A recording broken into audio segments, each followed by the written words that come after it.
दिल्ली में सीवर संकट ने अब गंभीर रूप धारण कर लिया है। जल मंत्री आतिशी ने इस स्थिति को लेकर मुख्य सचिव को कड़ी फटकार लगाई है।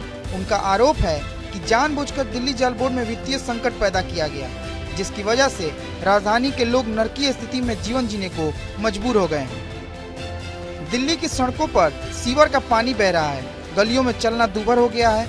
जल मंत्री आतिशी ने खुद उत्तम नगर के प्रभावित इलाकों का दौरा किया और देखा कि कैसे सीवर का पानी लोगों के घरों में घुस रहा है। स्थानीय निवासी शिकायत कर रहे हैं कि उन्हें हर दिन इस गंभीर संकट का सामना करना पड़ रहा है, लेकिन अब तक कोई ठोस कदम नहीं उठाया गया। आतिशी ने निरीक्षण के दौरान पाया कि कई गलियों में सीवर का पानी बह रहा है, जिससे न केवल लोग बीमारियों की चपेट में आ रहे हैं, बल्कि गलियों में भी बुरी तरह प्रभावित और क्षतिग्रस्त हो रही हैं।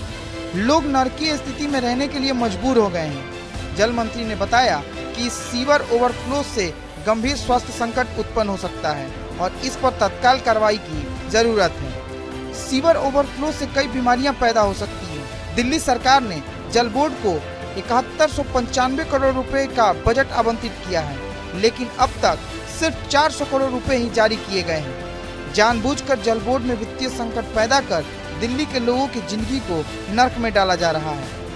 दिल्ली जल बोर्ड में फंड की कमी और कर्मचारियों की स्थिति के कारण स्थिति और भी गंभीर हो गई है।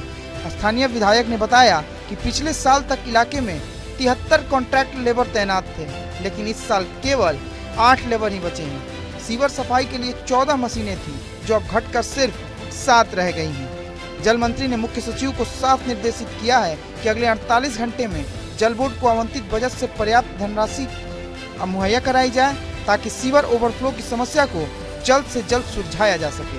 आतिशी ने ये भी कहा कि इस संकट के लिए जिम्मेदार अधिकारियों पर सख्त कार्रवाई की जाए। उन्होंने मुख्य सचिव को निर्देश दिए कि पूरे दिल्ली में पर्याप्त मैन पावर और मशीनरी तैनात की जाए, ताकि लोगों को इस गंभीर समस्या का सामना न करना पड़े। अब देखना होगा कि मुख्य सचिव और संबंधित विभाग इस मुद्दे को कितना गंभीरता से लेते हैं और दिल्ली के लोगों को इस नरकीय स्थिति से कब तक राहत मिलती है।